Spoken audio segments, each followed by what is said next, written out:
to that, I had Vertus locks come down and they bolt all those doors, so it's more secure, so. That's crazy. Yeah. And we have submitted an insurance claim. Yes? Did I? No. No. Have we submitted the loss to insurance yet? We need to. Okay. Anything else? Water project?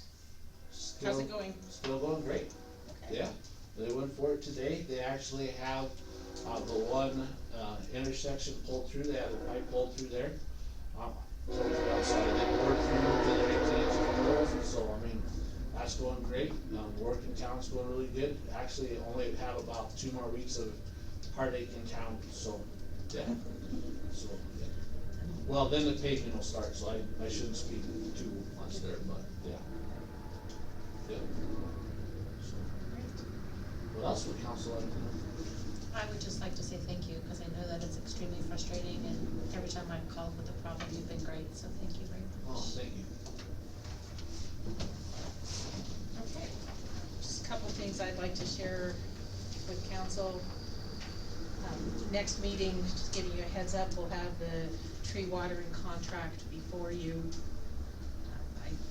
And that will be to set up the contract for watering trees within the city limits.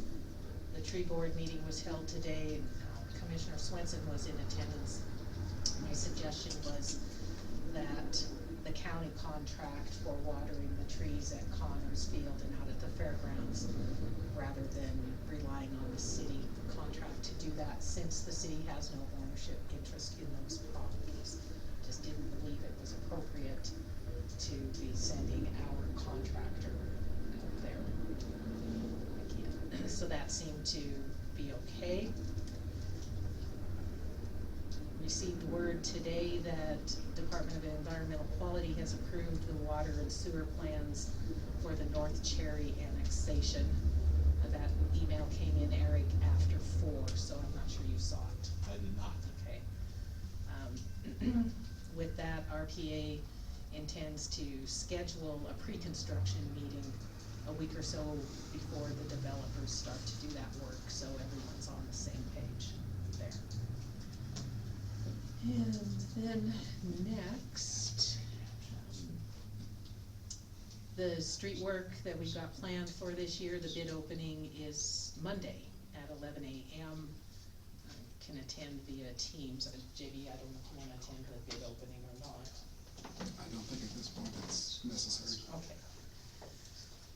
Then, I did, write a letter this last week to one of our city residents regarding inappropriate dumping in the city canisters. A printer was just dumped in the can. It's against city ordinance. Printers contain toxic elements, and thought perhaps a letter to that effect would be appropriate. Also, with respect to inappropriate dumping, we received a complaint from a resident today that the canisters near that residence seem to always be full by Saturday and not emptied until Tuesday. Appears to be fairly often stuff in those dumpsters that shouldn't be there. So I anticipate I'll send a letter to a series of residents. We also have received some indication or a request for an additional can behind the professional building. There again, it looks like at least 3 businesses might be filling the canisters with cardboard, which is not supposed to be dumped in the canisters. So some education is going on, and see if we can't get that a little bit under control. When those things are in the canisters, particularly that printer, when it hits the garbage truck,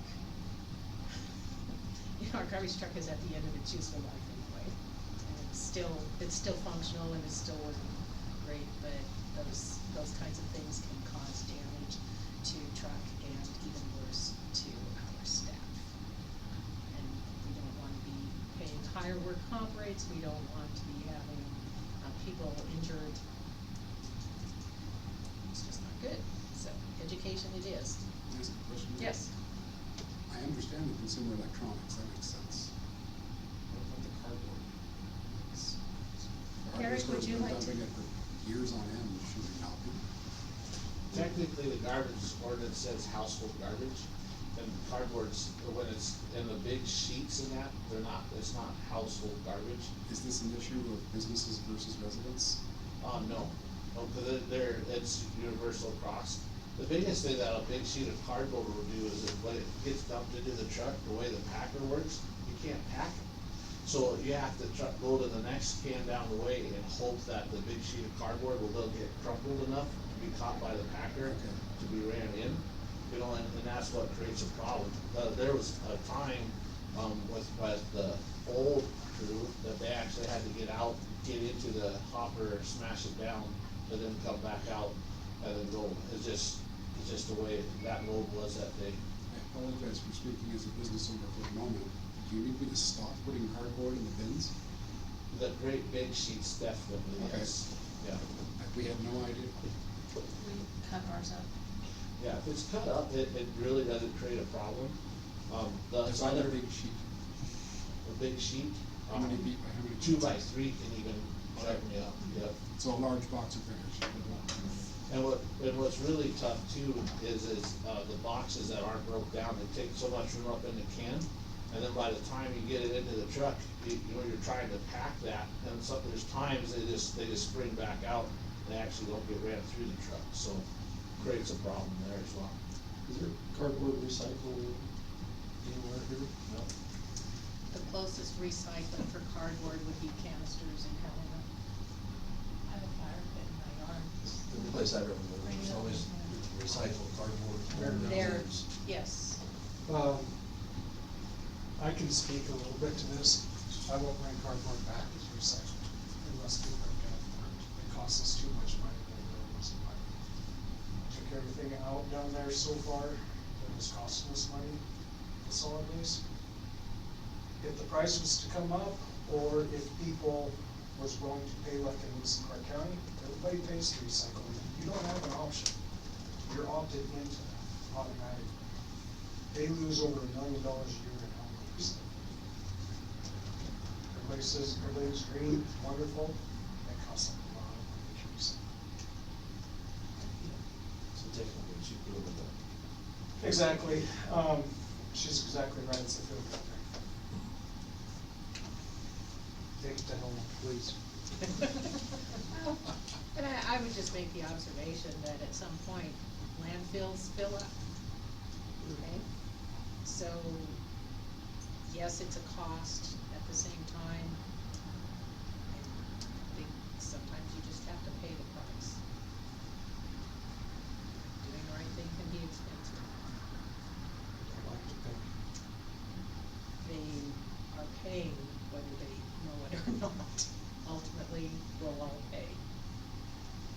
Okay, now that's enough of that.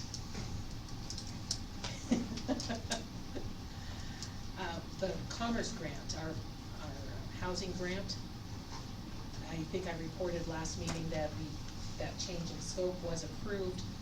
We just need to, and we had received one proposal in our request for proposal that council has not acted upon, so we would act upon that and move forward with the project. That'll be on next meeting's agenda. And the last item was more of an informative thing that a while back I had been in contact with the Mountains and Plains Thriving Communities Collaborative, and a grant opportunity had come through, and one of the things I had thought about was perhaps a sidewalk project, because that has come up numerous times over the last 2 or 3 years, particularly in connection with hiking and biking trails south to north, counting that particular group. That group has, was on the chopping block for the federal funding, so it has gone away as they've wound down their operations, they provided some other opportunities, kind of a central hub of where we might still be able to go and get some community assistance. So anyway, I just would let you know that I had been in touch with them. They were excited to maybe explore that opportunity with us, and through the federal cuts, that opportunity has either gone away or been temporarily sidelined.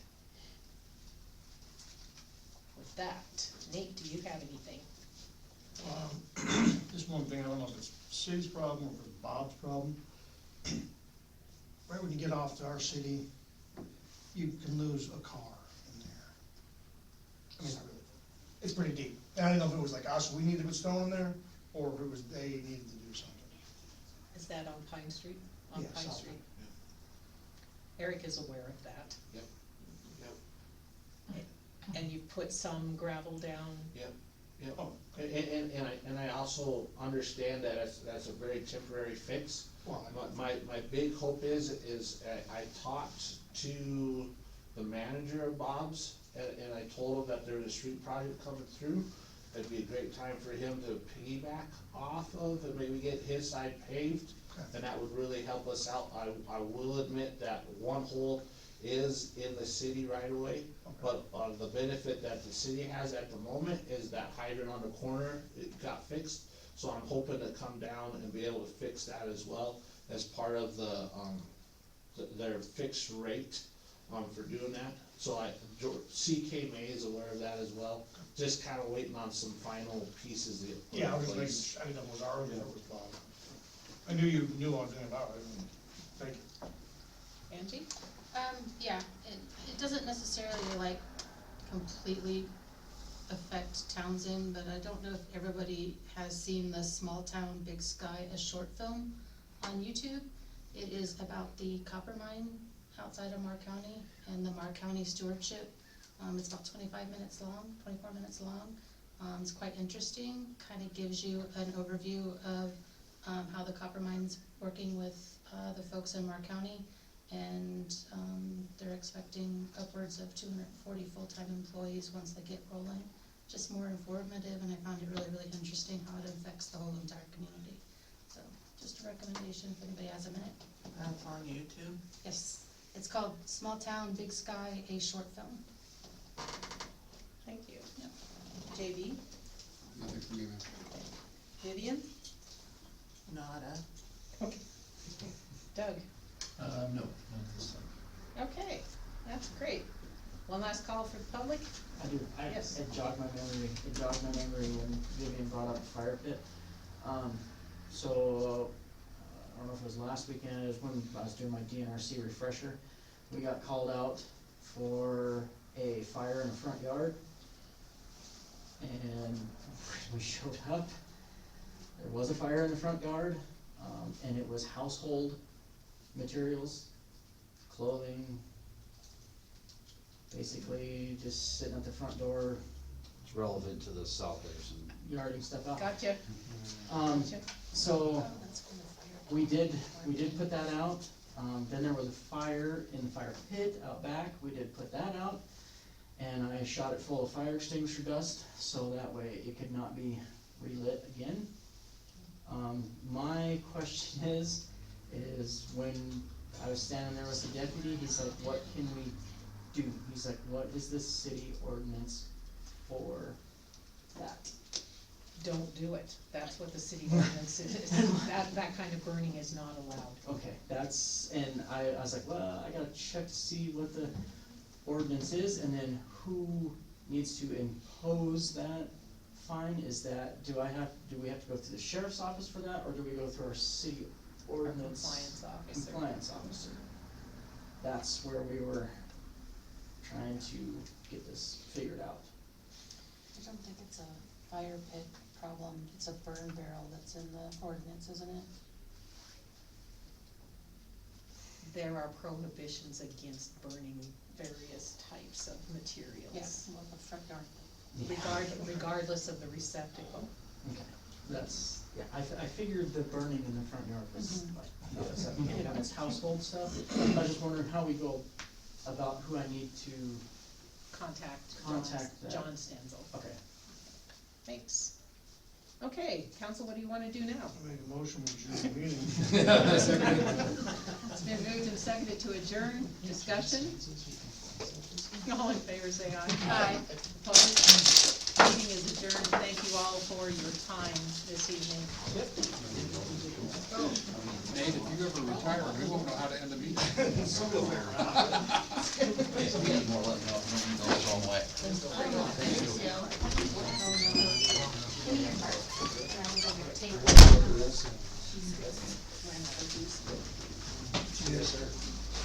See you, man. See you later. Thanks for taking care of us. Thank Throughout the city. That explains the fire around it was a mess. Those ones you got. She's the lady. I don't know. I know.